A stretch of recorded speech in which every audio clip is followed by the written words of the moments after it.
चुनाव आयोग और एनडीए विरोधी दल इस तरह आमने सामने है जैसे चुनाव में दो पक्ष होता है।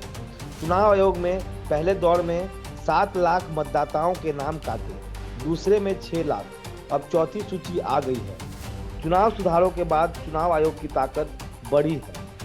इसका पूरा फायदा लेने के लिए केंद्र में सत्ताधारी दल सक्रिय है। राज्यों के विरोधी दलों के शासन को चुनावी नुकसान देने में लगी है। इस तरह जहां सत्ता पक्ष तृणमूल कांग्रेस पश्चिम बंगाल में एक तरफ चुनाव आयोग के खिलाफ कैंपेन चला रही है, इस तरफ दूसरी तरफ बीजेपी से मुकाबला कर रही है। पश्चिम बंगाल में गैर बंगाली अन्य प्रदेशों के और गैर बंगाली लोग आकर बसे हैं। ये लोग मुख्य रूप से बीजेपी के लिए आधार बन जाते हैं। बीजेपी ने पिछली विधानसभा चुनाव में 70 विधायक को जीत दिलाई थी। इसके बाद से भाजपा पश्चिम बंगाल की मुख्य विपक्षी पार्टी बन गई है। इस तरह तृणमूल कांग्रेस के मुकाबले पहले के वाम दल या कांग्रेस अब दरकिनार हो गई है। तृणमूल कांग्रेस ने आम परिवारों को बहुत सा सीधा लाभ पहुंचाया है। प्रत्येक परिवार को सरकार की तरफ से स्वास्थ्य के लिए 5 लाख सालाना का बीमा दिया गया है। महिलाओं को भी प्रति महीना रुपयों का लाभ वितरित होना शुरू हो गया है। भारतीय जनता पार्टी का बंगाल चुनाव अभियान नकारात्मक है। इसमें सबसे ऊपर है बांग्लादेशी घुसपैठ का मामला। झारखंड में बीजेपी के द्वारा जब बांग्लादेश घुसपैठ का मामला बढ़ा चढ़ाकर जब प्रचारित किया गया तब भाजपा को इसका सीधा घाटा हुआ था। लोग यह विचार करने लगे थे कि झारखंड में भारतीय जनता पार्टी गैर आदिवासी और परंपरागत निवासियों के मुकाबले बाहर से आकर बसे लोगों के साथ है। झारखंड की धन धरती पर कब्जा जमाने वाले लोगों को साथ लेकर बांग्लादेशी मसले को उठा रही है। नतीजा यह हुआ था कि कैंपेन में झारखंड मुक्ति मोर्चा के नेतृत्व में कांग्रेस और इंडिया गठबंधन के दल बहुत आगे चले गए। झारखंड में चुनाव आयोग ने चुनाव आचार संहिता लागू करने के बाद बंगाल सरकार के 395 अधिकारियों का तबादला कर दिया है। ममता बनर्जी ने कोलकाता हाईकोर्ट में इस बार तबादले को चुनौती दी तो अदालत ने इसे चुनाव आयोग के अधिकार क्षेत्र का मामला बता दिया, दखल देने से मना कर दिया। इस तरह नौकरशाही के मुकाबले एक तबके के बदौलत पश्चिम बंगाल चुनाव का करप्ट किए जाने की संभावना। बहुत ही दुखद घटना आज की प्रमुख खबर है।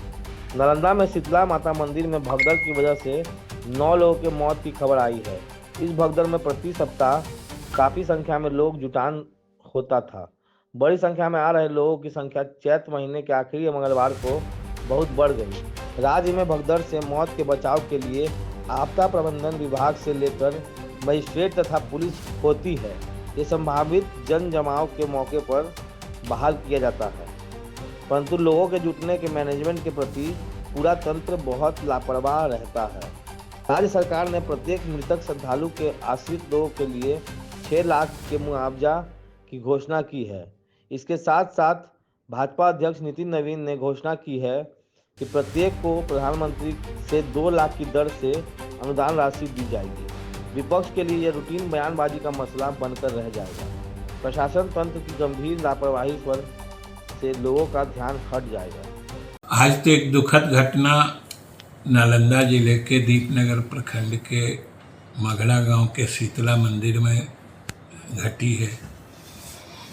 आज वहाँ मेला लगता था और मेले में जो मंदिर में भगदड़ हुई है उसमें 8 लोगों के मृत्यु की अभी तक खबर है। स्वाभाविक रूप से यह काफ़ी दर्दनाक घटना है। हालांकि प्रशासन की तरफ से मुख्यमंत्री ने स्वयं इस घटना का संज्ञान लिया है और उन्होंने अधिकारियों को आवश्यक सहाय कार्य करने के निर्देश दिए हैं और मुख्यमंत्री के निर्देश पर जितने मृतक परिवार हैं उनको 4 लाख रुपया जो आपदा राहत कोष है उससे और 2-2 लाख रुपया मुख्यमंत्री राहत कोष से यानी प्रति परिवार 6-6 लाख रुपया देने का निर्णय मुख्यमंत्री के स्तर पर लिया गया है। और इसके अलावा जो घायल हैं उनका इलाज, मुकम्मल इलाज पूरी तरीके से जब तक वो पूर्ण रूप से स्वस्थ नहीं हो जाएंगे सरकार की तरफ से किया जाएगा। प्रेम कुमार ने आज 19 समितियों की अधिसूचना जारी की है। विधानसभा की समितियों में 2 बाहुबली विधायक 2 अलग अलग समितियों के अध्यक्ष हैं। अनंत सिंह को प्रदूषण और पर्यावरण कमेटी का अध्यक्ष नोटिफाई किया गया है। दूसरी बाहुबली विधायक है मनोरंजन उर्फ धूमल सिंह, वे पर्यटन मामले की समिति के अध्यक्ष। जानते हैं कि कांग्रेस के जिस विधायक ने राज्यसभा चुनाव के दौरान अनुपस्थित रहकर एनडीए को लाभ पहुंचाया था, उन्हें एक समिति का अध्यक्ष बनाया गया है। राजद के एमएलसी को भी एक समिति में रखा गया।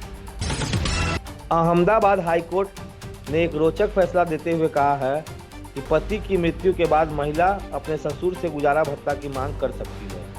जस्टिस आदित्य सिन्हा और जस्टिस सत्यवीर सिंह ने पति द्वारा दायर याचिका पर फैसला दिया है।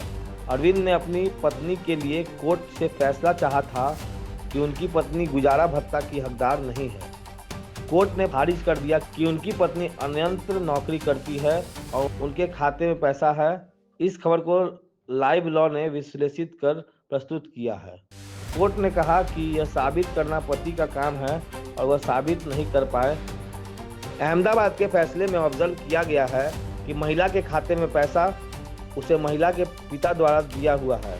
हिंदू कोड बिल के अनुसार महिला के भरण पोषण की जिम्मेदारी उसके ससुराल की है, ना कि माता पिता की। विवाह के बाद गुजर बसर करने के लिए पति जिम्मेदार है।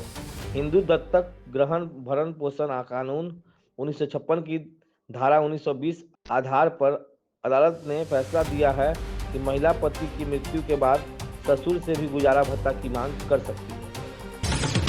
पश्चिम बंगाल में प्रत्येक महिला को 2 महीना पहले से 1000 प्रतिमाह देना शुरू कर दिया गया है। इसे लक्ष्मी योजना कहते हैं। चुनाव के ठीक पहले इस लक्ष्मी योजना को 1500 रुपये प्रतिमाह कर दिया गया। इनके अलावा बेरोजगार को भी बेरोजगारी भत्ता मिलता है। सरकार के खाते से 18 से 40 साल उम्र के बीच सबको 5 वर्षों तक बेरोजगारी भत्ता मिलना शुरू हुआ था। कोई व्यक्ति बेरोजगारी भत्ता नहीं ले पा रहा है और उसकी उम्र 40 वर्षों से ज़्यादा हो गई है तो उसे भूमिहीन कृषक होने के नाते 1500 रुपये प्रति माह दिया जाएगा। इसमें एक व्यक्ति को 2 तरह का भत्ता नहीं मिल रहा है। इस तरह सरकार ने कई परिवारों में माता बेटी सबको भत्ता दे दिया है।